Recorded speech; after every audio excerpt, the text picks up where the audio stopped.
क्या आपने कभी सोचा है कि जब हम मर जाते हैं तो हमारे साथ क्या होता है?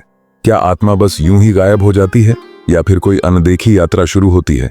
हिंदू धर्म में एक रहस्यमयी सफर का जिक्र मिलता है। एक सफर जो आत्मा को स्वर्ग, नर्क और पुनर्जन्म के रास्तों पर ले जाता है। लेकिन क्या ये सच में होता है? क्या हमारी आत्मा यमलोक तक जाती है? क्या कर्मों का हिसाब किताब कोई देख रहा होता है? आज हम इसी गहरे रहस्य से पर्दा उठाने जा रहे हैं। लेकिन इस वीडियो को अंत तक जरूर देखना, क्योंकि जो बातें आज आप जानने वाले हैं वो आपकी जिंदगी बदल सकती हैं। जब कोई इंसान मरता है तो असल में उसकी मौत सिर्फ शरीर की होती है। आत्मा तो अमर होती है, लेकिन मरते ही आत्मा के सामने सबसे पहला सवाल आता है, अब आगे क्या? हिंदू शास्त्रों के अनुसार आत्मा एक अलग ही दुनिया में प्रवेश करती है, जिसे यमलोक कहा जाता है। लेकिन वहां जाना इतना आसान नहीं होता। कहते हैं कि मरने के बाद आत्मा को 13 दिन तक धरती पर ही रहना पड़ता है। इस दौरान उसे अपने पुराने जीवन की झलकियां दिखाई जाती हैं। फिर आता है सबसे अहम मोमेंट। यमदूत आत्मा को लेने आते हैं और उसे एक नई दुनिया की ओर ले जाते हैं। यह सफर सीधा यमराज के दरबार तक जाता है। यमराज का दरबार, जहां हर आत्मा के जीवन का लेखा जोखा पहले से तैयार होता है। कहते हैं कि यहाँ चित्रगुप्त नाम के एक दिव्य लेखक होते हैं, जो हमारे हर अच्छे और बुरे कर्म को एक पवित्र किताब में दर्ज करते हैं। जब आत्मा यमराज के सामने पेश होती है तो वहां उसके पूरे जीवन की कहानी दोबारा सुनी जाती है।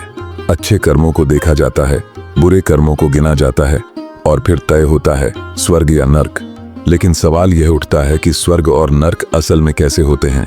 अगर किसी इंसान ने अपने जीवन में दया, परोपकार, सच्चाई और भलाई का पालन किया है तो उसे स्वर्ग में जगह मिलती है। वहां के बारे में कहा जाता है कि वहां न आनंद की कमी होती है, न खुशियों की। हर आत्मा वहां चैन और सुख का अनुभव करती है। लेकिन अगर कोई अपने जीवन में बुरे कर्म करता है, झूठ, पाप, छल, चोरी या किसी का अनहित, तो उसे नर्क में भेज दिया जाता है। गरुड़ पुराण में 28 प्रकार के नरकों का जिक्र मिलता है, जहां अलग अलग प्रकार की यातनाएं आत्मा को उसके कर्मों के आधार पर दी जाती हैं। तो क्या आत्मा स्वर्ग या नर्क में हमेशा के लिए रहती है?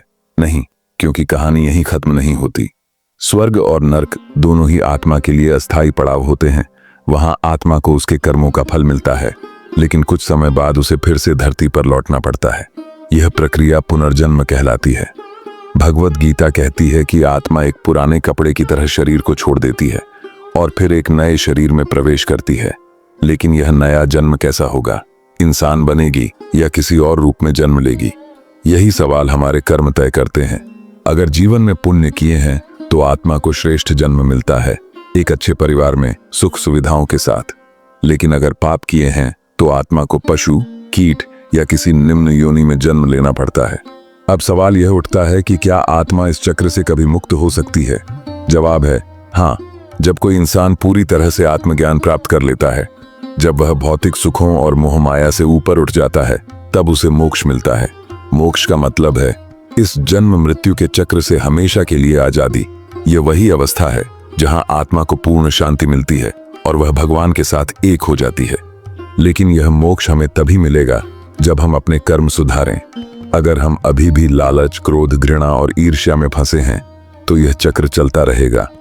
अब सवाल आपसे है, क्या आप अपने कर्मों को सुधारने के लिए तैयार हैं? क्या आप इस अनंत चक्र से बाहर निकलना चाहते हैं? अगर हाँ, तो इस वीडियो को लाइक करें और कमेंट में जरूर बताएं कि आप अपने जीवन में कौन से अच्छे बदलाव लाने वाले हैं। अगर आपको यह वीडियो पसंद आया तो इसे अपने दोस्तों के साथ शेयर करें, ताकि वे भी जान सकें कि मौत के बाद आत्मा का सफर कैसा होता है। मिलते हैं अगली वीडियो में, तब तक के लिए राधे राधे।